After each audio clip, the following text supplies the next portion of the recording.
All right, everyone, I'd like to get started. I'd like to get... we're start...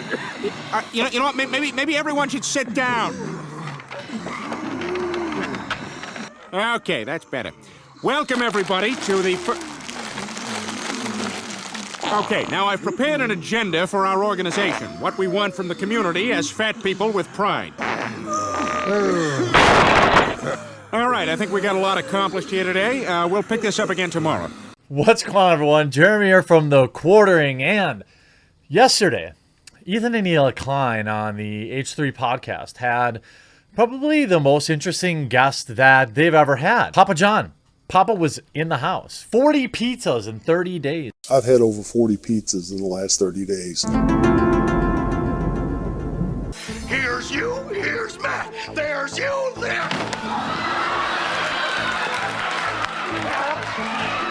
Whoops-a-daisy. Was on the show. He even admitted to them that he's wanted to come on the show for a long time. And, you know, bless his little heart. I don't think, you know, I think Ethan is improving as a host. And this was probably one of his better showings, you know, only mild interruptions and things like that.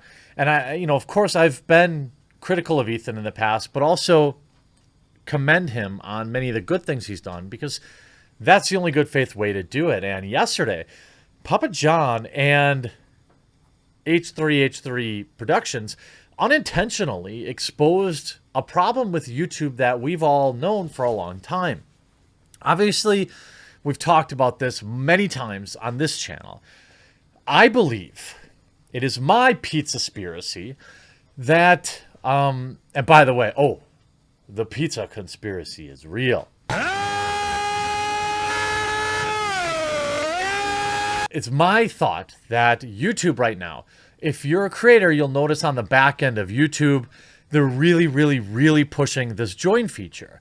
One, because YouTube gets to take 30% of it, which admittedly is significantly better than Twitch. But two, because I believe they will continue to ratchet up the hoops that creators themselves have to jump through to enjoy the 1% of ad revenue that YouTube actually shares with us. And I have even started promoting my join feature. I've been linking it in all my descriptions and telling people, hey, this is a great thing. Because it is. You know, ultimately, I believe YouTube wants to force all of its creators to rely on that specifically viewer-based monetary backing and less on ad revenue.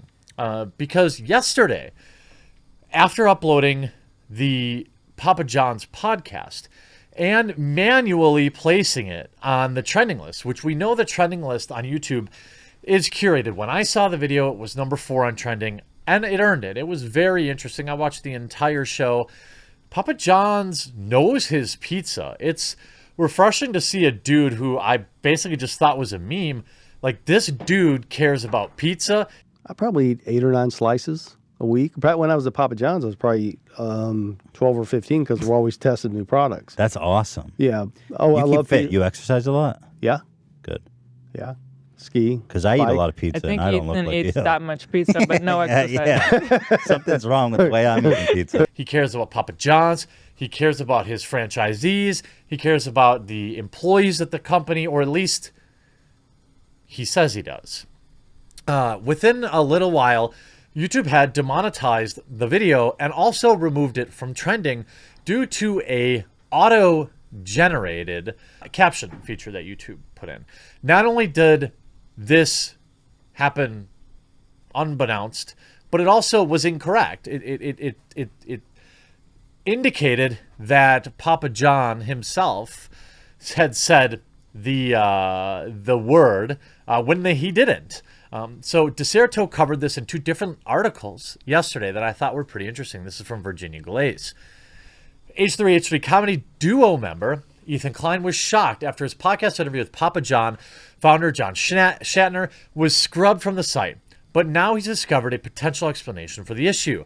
Following his viral Day of Reckoning fiasco, where the mogul claimed he had eaten 40 pizzas in 30 days and argued that the chain had lost its verve, Klein decided to invite him on the H3H3 podcast as a means to pick his brain about the debacle. Despite the video's quick rise on YouTube's trending page, it suddenly went missing from the list, which Klein announced in a tweet shortly thereafter.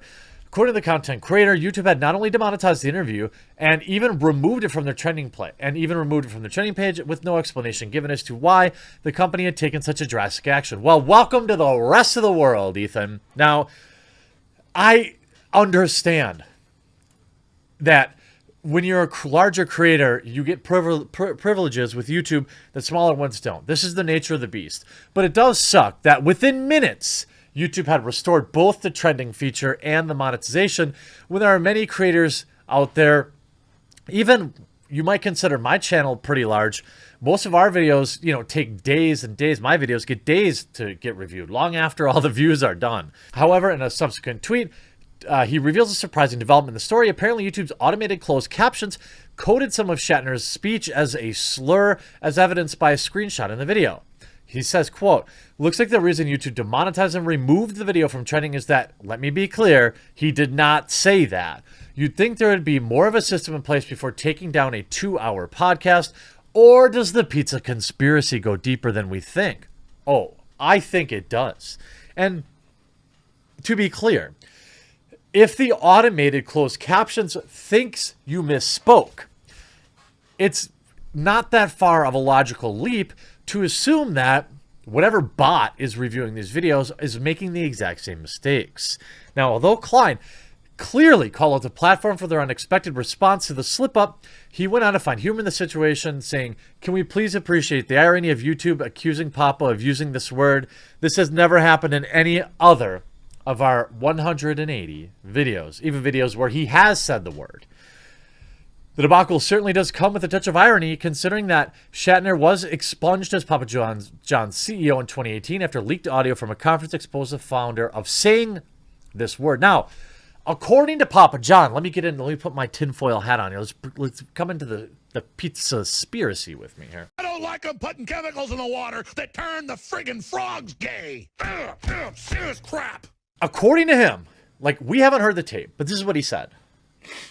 He was going through some sort of sensitivity training, and he said the naughty word in reference. What he basically said was, well, so-and-so used to say this word all the time, and he said the word. And that's why they got rid of him. I don't believe, not for a second, that this is the entire story. It has to go deeper than this. We've got to keep digging, follow the money. Because I honestly, look, outside of what you would say it's a faux pas, or it's a little, the optics aren't great to say the word. If you're using it in a dictionary definition sense, you're not calling anyone that, you're not referring to a group of people as that, there's nothing wrong with saying any word, at least by my own standards. Now, here we are on YouTube or on Twitter. They have their own rules that we have to live by. But in terms of corporate culture, there's definitely something deeper going on. He talked about how it was very Shakespearean, that Brutus was, in fact, he felt like he had been stabbed in the back and all sorts of interesting stuff. It's a great podcast. But what I'm mostly interested in here is the graph that Ethan Klein tweeted out, because it proves from a large-scale creator what us smaller creators have been talking about for maybe a year or two now. Whenever your video gets hit, there's been countless examples. McJuggernuggets has shared examples. Now Ethan Klein has shared examples. I've shared examples. The moment your video goes from green to yellow, in my experience, it stops getting recommended. It stops getting sent out to your subs. It stops getting searched. It's not searchable anymore.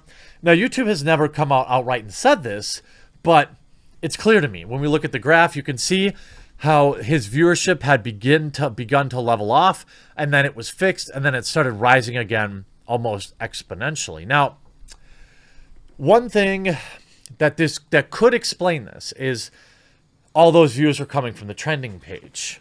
But I don't know. Do regular people check the trending page? I don't think they do. Do any of you actually check the trending page ever? I don't. In fact, there's even a new plugin out there that allows you to remove MSM from your search results and stuff like that.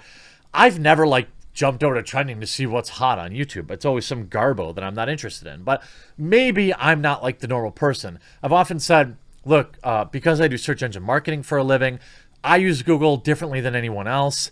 The way I type searches is different than anyone else. And so I can't use myself as an example.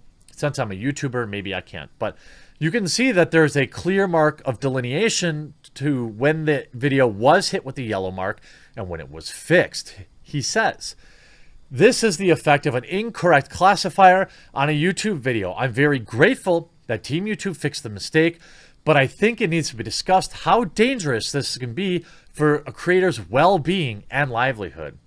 He's not wrong. I know that there are a lot of people out there that, you know, aren't going to feel any sympathy for creators, and especially Ethan Klein, you know, and I get that. But it matters just as much to smaller creators. And I still consider myself a pretty small creator in the grand scheme of things. But even if you're a creator, you know, you have a couple hundred subscribers or you have a couple thousand, you put together a great video, YouTube's algorithm makes a mistake. It could take weeks to get that video reviewed. Now, most of the time, my videos are reviewed inside of 48 hours. But for me, that's devastating. All right. That's why part of the reason I put out 2 to 3 videos a day, because oftentimes at least one of them gets hit. But what happens is I cover breaking news. So if it gets the yellow mark of sadness, then by the time it gets fixed, not only are all the views gone, because none of my videos have any real long legs to them, then you end up with a situation where not only did I lose any revenue on that video, but by the time they fixed it, nobody's watching it anymore. And this can be very demoralizing for a content creator. It goes on. Although it's most definitely not the case with Klein's interview, that seems to be the day of reckoning has struck once again. And although YouTube has since fixed the issue, Klein feels that the site should consider how dangerous this can be for well-beings. And then you see another article written later that day. Ethan Klein hits out at YouTube after demonetizing Papa John podcast. As fans of YouTube, Ethan and Hila Klein are instantly recognizable as a couple with a legendary career on the site that has seen them roast, criticize, make jokes about fellow content creators, trends, and blah, blah, blah. Longtime viewers will have heard Ethan say Papa Bless thousands of times across various channels, all a direct reference to John Shatner, who founded Papa John's Pizza 8 years ago since the joke began. But Klein has been left frustrated with YouTube's actions following the release of an episode. Since the 174th episode of his podcast, February 10th, the episode featuring Papa John himself has already amassed 650,000 views, an incredible number considering the video has only been live for around 24 hours. It appears that it won't be appearing on YouTube's trending tab anytime soon, which is where videos have quickly gained popularity on the platform appear, although allowing users to see what others are watching and enjoying on the site. In the tweet posted Tuesday, February 11th, Klein complained, Klein has refrained from revealing what caused the video to be demonetized. Well, we now know that he has, or if he's spoken to YouTube about the issue. The thing is, because of this a single word, think about how sensitive this is and how, like, what YouTube needs to do is if it's like you see that word 50 times, okay, fine, hit it with the yellow. But you're talking about YouTube creators, why not keep it green until it gets reviewed? And then once it gets reviewed, fully demonetize it. I think this is a far better system than instantly demonetizing it, than letting creators not notice. I mean, if you're not in your YouTube backend every day or every couple of hours, like me, because I'm so worried about it all the time, I'm trained to literally be refreshing my video page internally so that when it does need a review, I can instantly request it and start the clock. Because maybe I can save it. For example, you know, with my Johnny Depp stuff. And again, I've talked about how yes, losing out on the revenue does suck. I'm not going to pretend that when you have a video that's, in this case, 630,000 views and rising, it's going to get several million views. They're probably making, I don't even want to speculate, but thousands, $10, $20, $30,000 maybe off that one episode because there'll be so many ads in it. All right.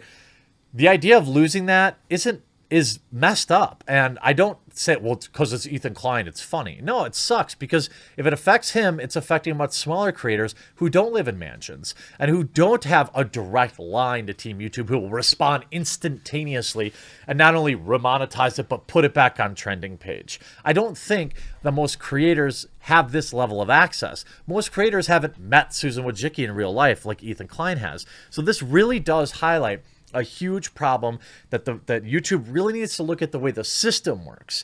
The way the system works, where it like makes a ton of mistakes and then begs for forgiveness. It's like, why not just let it ride, and then if there's anything questionable, wait for it to be reviewed? It seems like a better, more stable system for creators.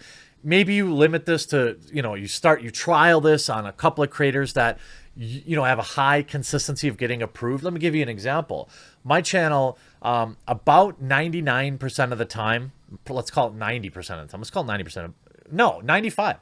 Let's say out of 100 videos that I've submitted for review, which is about how many I've done, 1 or 2 in my lifetime ever come back and say, nope, we've definitely confirmed this isn't okay. I dance around words. I don't say what I want to say. I play the game because that's the way it is, because I'm worried about content getting suppressed and not sent out to the people that have raised their hand to be notified when my videos come out. By the way, make sure you check your bell and make sure you're still subscribed. So hopefully YouTube can pay attention to this and we'll consider making some changes, not just because a big creator complained about it, but because this is the same problem that affects tens of thousands of creators. And it certainly can be demoralizing and stressful when you get false flags like this, which happen all the time.